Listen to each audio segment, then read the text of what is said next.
সেজন্য আপনি আপনার যে ইমোটি রয়েছে ইমো অ্যাপসে চলে আসবেন। চলে আসার পর আপনি যার ভয়েসটি শুনতে চাবেন তার প্রোফাইলে ক্লিক করে দেবেন। এইখানে আমি এই প্রোফাইলের ভয়েসটি শুনতে চাচ্ছি।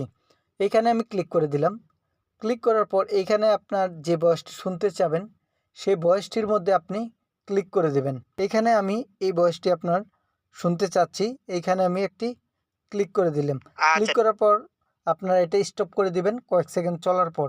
এইখানে 1 সেকেন্ড হওয়ার পর আপনি ছেড়ে দিলেন। ছেড়ে দেওয়ার পর এইখানে আপনি যে ভয়েসটির মধ্যে এই ভয়েসটিতে আপনি চাপ দিয়ে ধরে রাখবেন।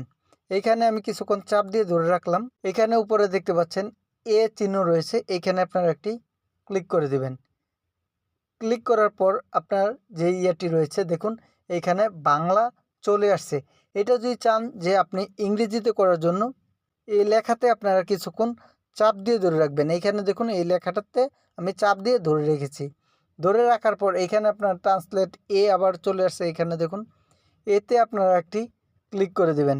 ক্লিক করার পর আপনারা এইখানে নিচে দেখতে পাচ্ছেন চিহ্ন রয়েছে। এই চিহ্নতে আপনারা একটি ক্লিক করে দিবেন।